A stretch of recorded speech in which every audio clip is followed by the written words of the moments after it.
Hello दोस्तों, मेरा नाम है नितिन और आपका स्वागत है मेरे चैनल नितिन पीडिया पर। दोस्तों, आज हम डिस्कस करने वाले हैं टंगस्टन इनर गैस वेल्डिंग के बारे में, यानी टीआईजी वेल्डिंग के बारे में। तो चलिए शुरू करते हैं। तो टीआईजी वेल्डिंग को gas tungsten inner gas welding भी बोलते हैं, जिसमें जो इलेक्ट्रोड है वह नॉन कंज्यूमेबल होता है, यानी वह पिघलता नहीं है, मेल्ट नहीं होता, और इसीलिए उस इलेक्ट्रोड को टंगस्टन मटेरियल का बनाते हैं, क्योंकि टंगस्टन का जो मेल्टिंग पॉइंट है वह बहुत ही ज़्यादा हाई है, जिससे वह मेल्ट नहीं होता अगर ज़्यादा हीट भी प्रोड्यूस हुई तो चलिए इसके कंस्ट्रक्शन को सबसे पहले समझते हैं। तो टीआईजी वेल्डिंग में एक इनर गैस सिलेंडर होता है, जिसमें argon as a inner gas भरा हुआ होता है। जो एटमॉस्फेरिक जो कंटेमिनेंट्स होते हैं वह वेल्डिंग के अंदर आने नहीं देता, जो आगे हम इसके वर्किंग में देखेंगे। तो ये है इलेक्ट्रोड जो एक्चुअल में वेल्डिंग करता है, और जैसे कि मैंने आपको बताया यह इलेक्ट्रोड टंगस्टन का बनाया हुआ होता है।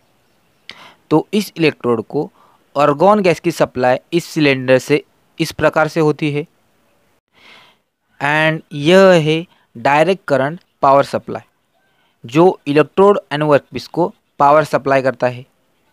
तो टीआईजी वेल्डिंग में direct current state polarity use करते हैं, यानी डीसीएसपी प्रिंसिपल पर टीआईजी वेल्डिंग वर्क करती है। इसीलिए यहाँ पर वर्कपीस को पॉजिटिव टर्मिनल से एंड इलेक्ट्रोड को नेगेटिव टर्मिनल से कनेक्ट किया जाता है। ये है वर्कपीस जिसको हम वेल्ड करेंगे, एंड ये है फिलर रॉड जो एक्सेस मटेरियल सप्लाई करता है वेल्डिंग प्रोसेस के दौरान। तो चलिए दोस्तों, टीआईजी वेल्डिंग की जो वर्किंग प्रोसेस है उसको हम डिस्कस करेंगे।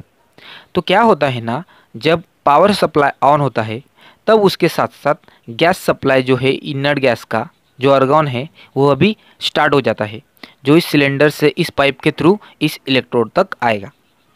तो हमने इलेक्ट्रोड को पॉजिटिव टर्मिनल एंड जो अपना वर्कपीस है उसको नेगेटिव टर्मिनल से अटैच किया रहता है।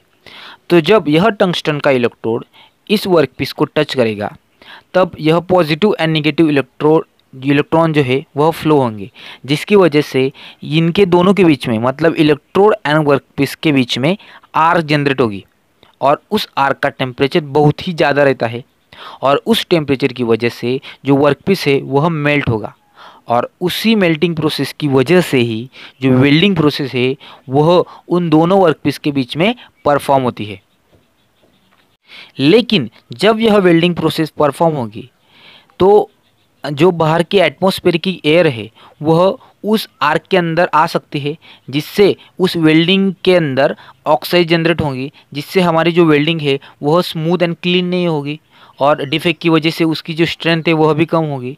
तो उसी को अवॉइड करने के लिए जो इनर गैस हमने लगाया हुआ है जो आर्गन का है, वह इलेक्ट्रोड के साथ जब आएगा तो उस आर्क के जो सराउंड है उसके बाजू में वह एक शील्ड बनाएगा, जिसको हम प्रोटेक्टिव शील्ड बोलते हैं, और उसी शील्ड की वजह से जो एटमॉस्फेरिक एयर या कंटेमिनेंट्स है वह उस आर्क के अंदर, उस वेल्डिंग के अंदर नहीं आ पाते, जिससे ऑक्साइड फॉर्मेशन हम अवॉइड करते हैं।